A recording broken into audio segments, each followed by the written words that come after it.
একটাও ভালো কাজ না। বাচ্চা আপনি ওই যে আপা বলতেছে অফিস যাইতেই করুক, আমার মন নিতে পারবে না, সেটা আমরাও জানি। অফিস দখল করা যায়, ঠিক আছে।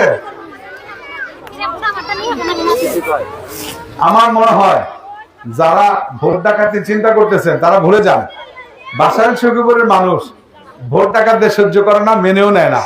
তারা অতীতেও কিন্তু ভোট ডাকাতদের ঝাড়ু নিয়ে দূর করছে। শফিপুরের মেয়েরা কিন্তু ঝাড়ু নিয়ে বাইরে হয়েছে, এর আগে রেকর্ড আছে। তা আমি মনে করি যারা এগুলো চিন্তা করতেছেন সেগুলো চিন্তাতেই রাখেন, বাস্তবায়নেন না। আমরা শান্তিপ্রিয় মানুষ, আমরা আপনাদের সাথে শান্তিপ্রিয় ভাবে সুন্দরভাবে ঈদের মতো আনন্দে একটি ইলেকশন করতে চাই। আপনারা একটু কথা কম বলতে হবে, নাহলে তো আমারটা শুনবেন না। বাচ্চারাও একটু চুপ করতে হবে, নাহলে তো আমারটা না শুনলে তো লাভ হবে না। আমি আর 2 মিনিট বলবো, আমি বেশিক্ষণ বলবো না।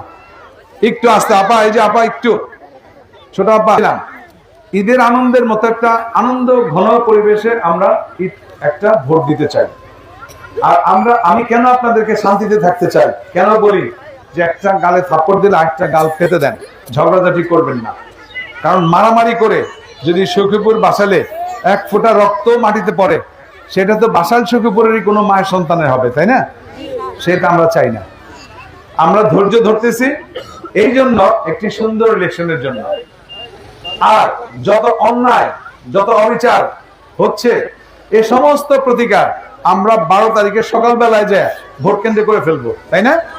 হ্যাঁ, তো আমি আবারও বলি, আমি মনে করি আপনার চিন্তা ভাবনা করে ভোট দিবেন যে কোন ভদ্রলোক আমার এলাকায় থাকে, কোন ভদ্রলোক এলাকায় উন্নয়ন করেছে গত 10 বছর 15 বছর, তাই না? কোন মানুষটা নিজের টাকায় সব করতেছে, তাই না?